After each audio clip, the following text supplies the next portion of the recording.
Francisco. What? Look at that. Ooh, that's... Hey everyone, Mike Andes here at landscapebusinesscourse.com, and yes, the truck died, and that's what you get when you get cheap chumper cables. Invest today. Go to Harbor Freight. This is not sponsored, but do it. All right, so today we are mowing at this commercial property. We're gonna talk about commercial, residential, and all that good stuff. But yes, before we even start the mower, before Francisco gets started, let me be clear, the self-propulsion on this mower is broken. So let's just get it out of the way. I'm a horrible person. I don't care about my employees. I make them work hard, and I don't give them good equipment. They should be driving bigger mowers that are self-propelled, and I'm a slave driver for making them do this. Let's just get all those comments out of the way. Fantastic. And you're gonna realize though, in just a few minutes, that there is a zero turn in their trailer that they're not using. So keep that in mind. But the self-propulsion is not working on this 21-inch mower. So if you're wondering why Francisco here is straining and by the end of this job glistening in sweat, it's because the poor mower is obviously not working very well. So let's talk today though about commercial properties, getting those contracts, how you can get them, how to get a hold of the people who actually manage these contracts. And this is a chain manufacturer. So this company makes chains for the Army, they make chains for the Coast Guard, big chains for their boats and all the rest of it. And so you'll see in a second here, they'll have like manufactured steel and pallets of steel and rebar and all the rest of it. But how do you get these type of contracts? The best way to do this is actually to go through a property manager. So a property manager is gonna be someone who manages the commercial real estate for an investor. So the owner typically doesn't actually figure out who does the mowing and who does the street, the parking lot cleanup and the garbage removal. They have a property manager take care of that and collect the rents and do the leases and all the rest of it. So how you can find out who is actually the person getting these contracts and able to give you these contracts is just pretend like you were looking for retail space. Pretend like you were opening up a hair salon or like a tax accounting office. And literally just go around as if you were renting, and what's gonna happen is the company that traditionally is leasing out these properties is also going to be the same company that takes care of all the contracts, takes care of all the maintenance on the property. So what you're gonna do if you say, hey, this property is being rented for $9 per square foot, and plus triple net, for example. You're like, great, I just need to know the property management company's name. I'm gonna call them up, and I now know who manages that property. The cool thing about a property manager, if you develop a relationship with them, they're not just gonna have one property. They're gonna have 10, 15, 20 properties that you potentially might be able to get the job on if you do a good job and they really like you. At the end of the day, you wanna make sure that that property manager has to do as little work as possible. Remember, their job is they get usually a cut, like a 10% cut of all the rents. That's how it works for them. So really for them, if you wanna make the property manager's life easier, you do their job for them. Which means if you're there at the property every single week, if there's something weird going on, like some weird activity or the trash is overflowing, or you see there's a repair on the property that is needed, if you're able to help the property manager do their job so they don't have to come to the property and you give them information, like, hey, just FYI, there's a gutter leak on the side of one of the buildings, or we noticed that the garbage was overflowing and there seems like there's someone living back in the trees. Like those sort of bits of information to a property manager is extremely valuable. And that's the type of relationship that you need to build if you're wanting to actually charge a premium price. Because the problem with commercial work is everyone wants it, all the big guys, and they're willing to do it at a very much discounted, steep discount compared to us as operators that are solo and smaller, just getting started. Going after commercial accounts sounds great. I still remember my very first commercial account. I charged $200 per month.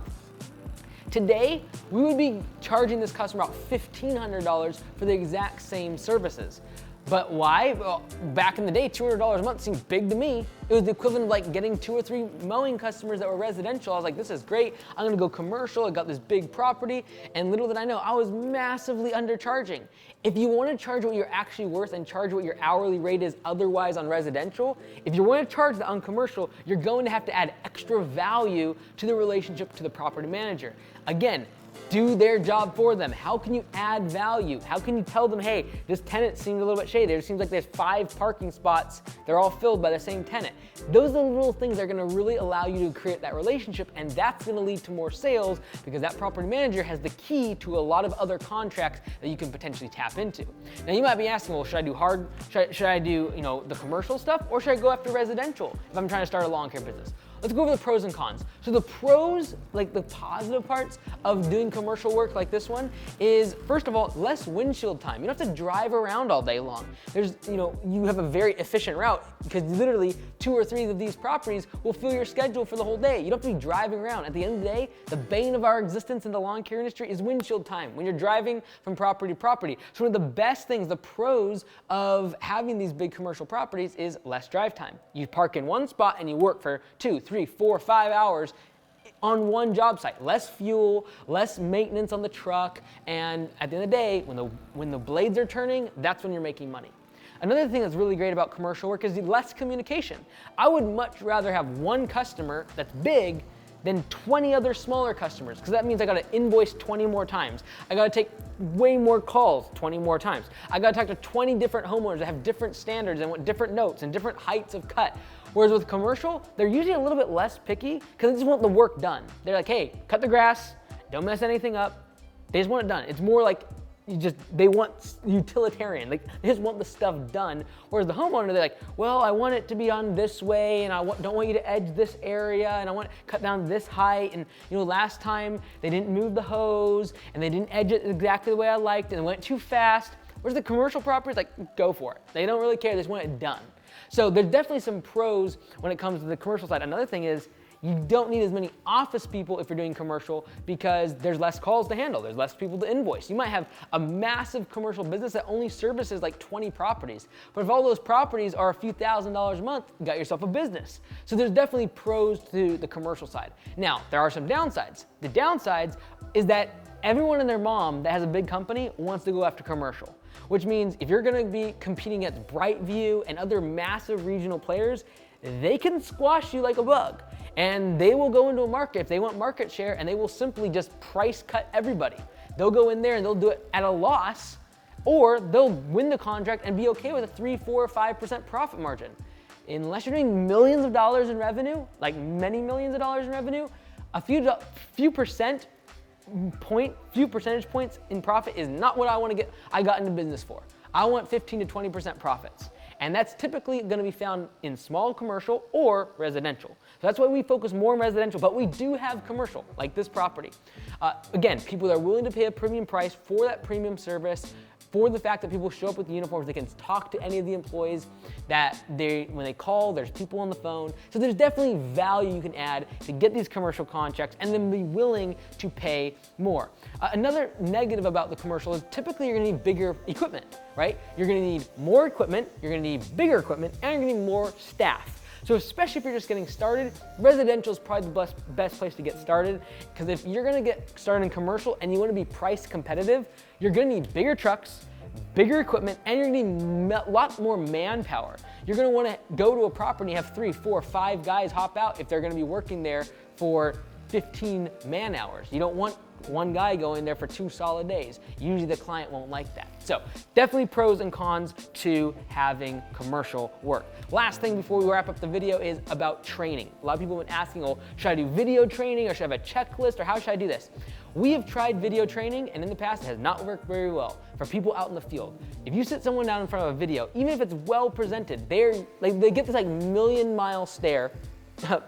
Like, they're not cut out for sitting in an office and watching a screen. They want to go out and work. So what we do is we break it down based upon the services from simple to more complex. Maybe day 1, they learn how to use the weed whacker and the blower. That's it. And until they perfect that, they don't move on in the checklist.